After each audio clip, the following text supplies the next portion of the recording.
Hello again and welcome back to Broforce Broview. Today we are taking a look at Jack Burton, a custom bro created by Vojcon SE87, based off of Jack Burton from Big Trouble in Little China.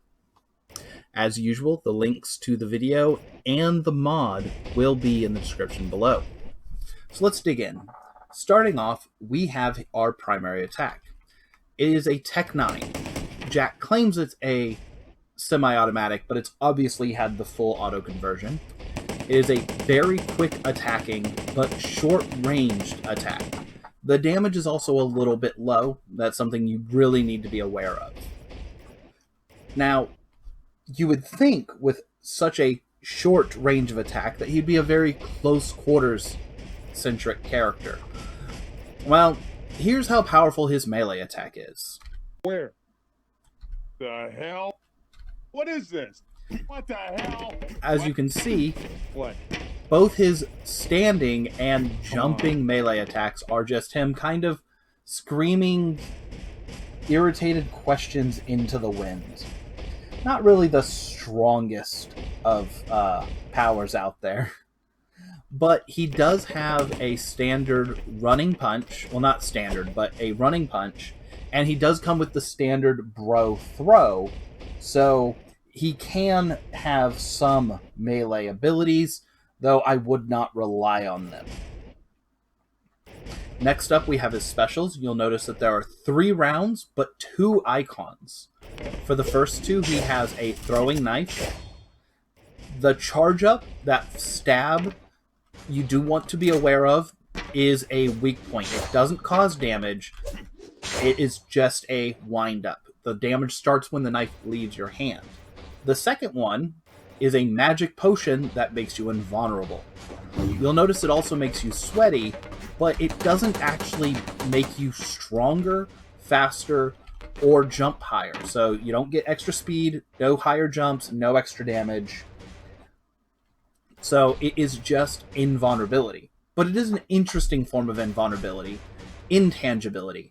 And we'll get to that a little bit later, but it is a very interesting mechanic that I think really drags Jack up to have some very unique situations where he is a very good bro. All in all, I personally am putting him at about mid-C to low B, and let's see why. Obviously, you can guess, fast attack, low damage. He is not going to do anything to a mech, so Commandeer is the best thing to do, especially in close quarters. While standing and crouching, his point of fire and in point for fire does not change, so you don't have to worry about going into cramped spaces, but you do need to be aware of just the range, especially when taking out mook doors with suiciders, as it is very possible for you to hit somebody and be caught up in the explosion because it's just that close to you. Against fast enemies such as these dogs, you do attack more than fast enough to take them out even while they are engaged. But the damage is so low, you do need to be hyper aware when taking out large enemies, because they can catch you off guard if you are not on top of it. For large mooks, you do need to be aware that their wind-up time does exist, but if you get in there while they're not paying attention, you can quickly rush them down before they're able to wind up their Gatling guns. However, do be aware, if there are any enemies between you and them, 1 or 2 shots being picked up by another mook could be the difference between that wind-up going off. Now, as we move in, the pure evils, you'll notice that a lot of them are not going to die quickly. As we clear out the numbers a little bit, you'll see it can take between 3 and 5 shots to actually kill a pure evil. And that can obviously be a little problematic. Now, I'm going to show off a little bit of the special on these pure evils, because there is a small problem with the special that you need to be aware of. In close range, the knife might only hit one person. And if that happens, it will actually dissipate the knife and prevent it from activating. This could actually end up hurting you in the long run as you go to throw and there just isn't anybody there. For his second special, you'll notice simple invulnerability as the bullets pass right through you, and it lasts a relatively long time. Though do be aware, you will notice at the end of said invulnerability, the world goes from mute to vibrant, and then you flash.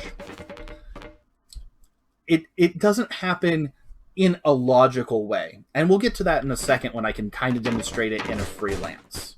Now, for his knife special, throwing it, do be aware, as I said, the wind-up is a vulnerability point, so I'm going to throw through the wall. And you'll see that a large number of them were taken out, but some of them survived. Note that that is not a limit to the knife's range, but a limit on the knife's damage cap. I can then just throw it again and finish taking them out. So there is a damage cap on the knife in which it will dissipate.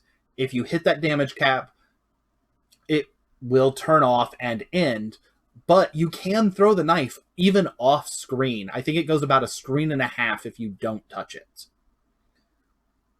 Anyway, as we go back to the goblet, once you take your sip, you'll see we go mute world, and this lasts quite a long time for an invulnerability.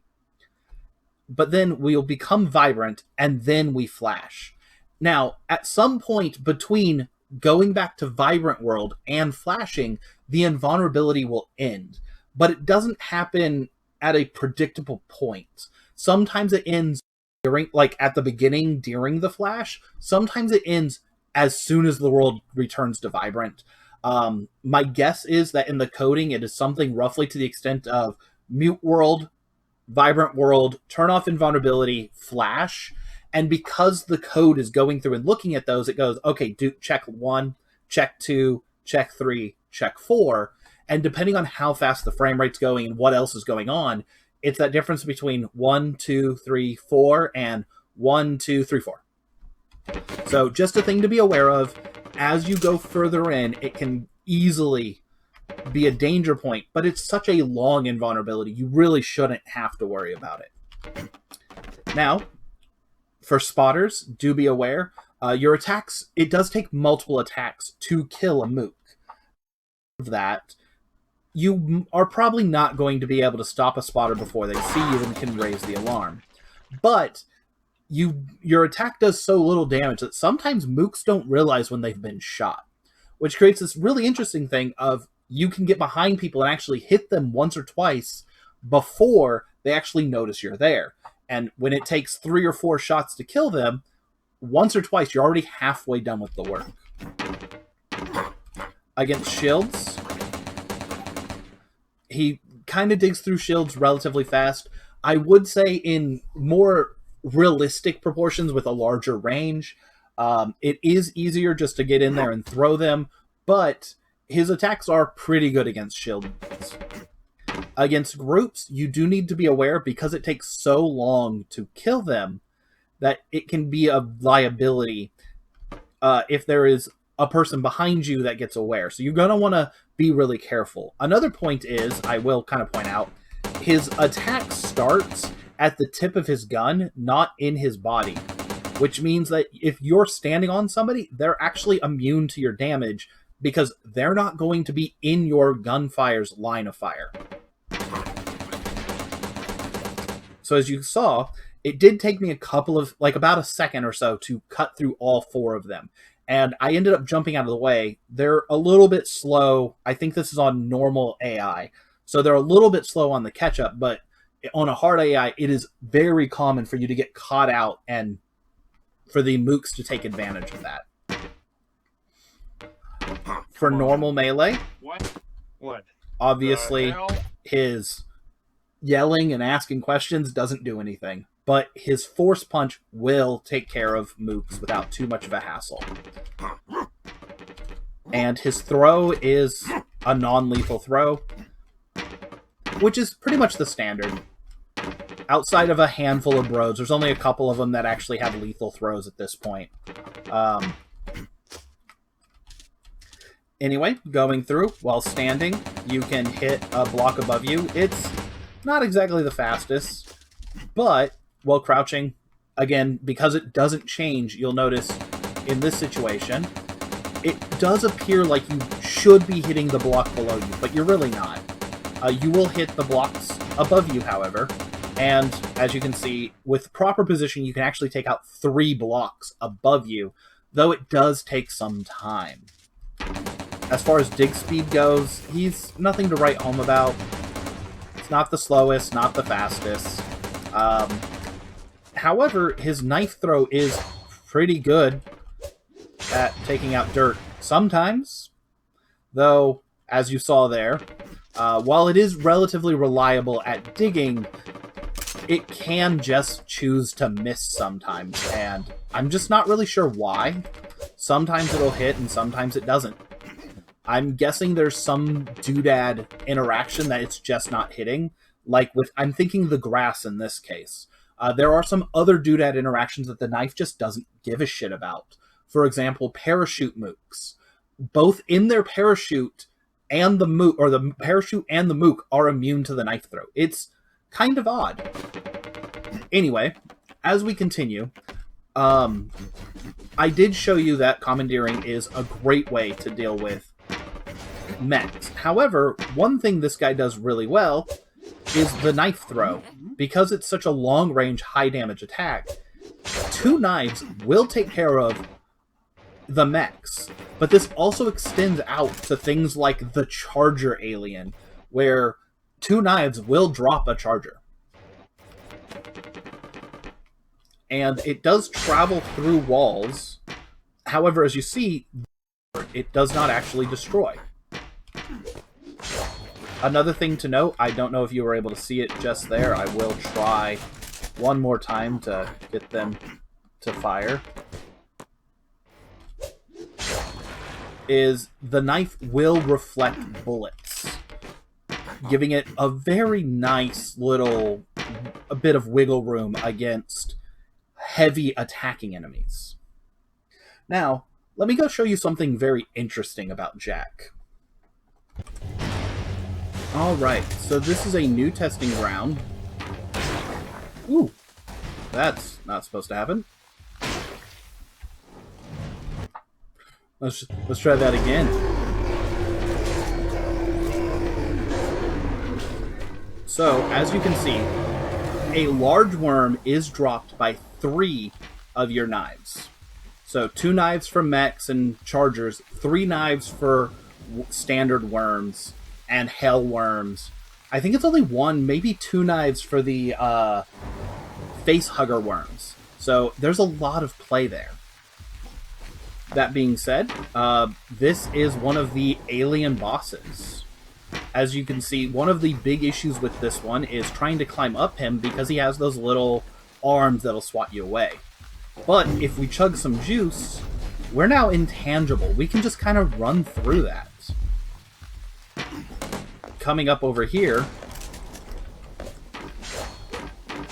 we have another alien boss.